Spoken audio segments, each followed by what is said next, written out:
Technology రంగంలో ఉన్నతమైన వ్యక్తి, ఫస్ట్ రేట్ ఇన్ఫోటెక్ అనేటువంటి సాఫ్ట్వేర్ వ్యాపారానికి యజమాని. అలాంటి వ్యాపార రంగం అనేది ప్రపంచవ్యాప్తంగా కూడా వ్యాపించి ఉంది. దానికి యజమానిగా ప్రవీణ్ పగడాల గారు ఉన్నారు.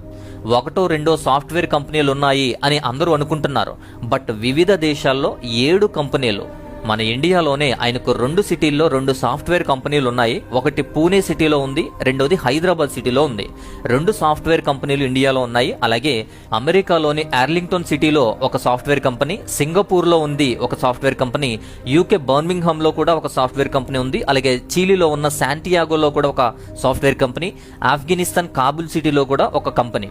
సో మొత్తం 7 సాఫ్ట్వేర్ కంపెనీలు. ఈ ఫస్ట్ రేట్ ఇన్ఫోటెక్ అనేది ఈ విధంగా ప్రపంచవ్యాప్తంగా 7 ప్రాంతాల్లో ఈ కంపెనీ అనేది విస్తరించింది. అలా విస్తరించిన మల్టీనేషనల్ కంపెనీకి ఓనర్ అయిన మల్టీనేషనల్ బిజినెస్ మ్యాన్ ఈ ప్రవీణ్ గారు.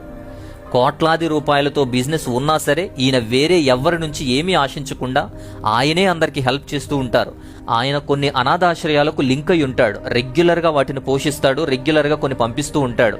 ఎవరన్నా రోడ్డు మీద కనిపించినా ఆశ్రయం లేనివారు, అనాథులు అందరినీ కూడా చేరదీసి పోషిస్తాడు. ఆయనకు తెలిసినటువంటి సేవలో అవసరమైనప్పుడు గానీ, లేదా సేవకులు ఇబ్బందులు ఉన్నప్పుడు గానీ, లేదా సేవకులకు గానీ చాలా సహాయం చేసేవాడు.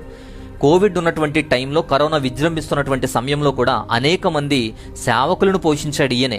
అనేక మంది సేవకులను పోషించి ఆ సంఘాలు ఒకవేళ ఇబ్బందుల్లో ఉంటే కొన్ని నెలలు రేషను ఇతర వస్తువులన్నీ కూడా రెగ్యులర్గా అందించారు. క్రమం తప్పకుండా రెగ్యులర్గా అందించిన విధానం చూస్తే చాలా అమోఘం. కొన్ని సంఘాలకు చాలా హెల్ప్ చేశాడు. కోవిడ్ సమయంలో ట్రీట్మెంట్ కోసం వైద్యం అందించాడు. అనేక మందికి బస్సులు కూడా ఏర్పాటు చేశాడు. అది ఎప్పుడూ కూడా ఆయన రివీల్ చేసుకోలేదు. మొన్న మణిపూర్ విషయంలో కూడా చాలా ఆర్థిక సహాయము, ఆహార సహాయం కూడా చేశాడు. అలా 1 కాదు 2 కాదు, అనేక సామాజిక కార్యక్రమాలు, సేవా సహాయాలు చేశాడు. ఎవ్వరిని అడిగేవాడు కాదు. ఎక్కడికి రమ్మన్నా, ఎంత దూరం రమ్మన్నా కూడా వచ్చేవాడు. ఏమీ ఆశించలేదు, ఎవరి దగ్గర తీసుకోలేదు. అలాంటి వ్యక్తిత్వం ఆయనది. అలాంటి నిస్వార్థ సమాజ సేవ చేసేటువంటి వ్యక్తే ఈ ప్రవీణ్ పగడాల గారు.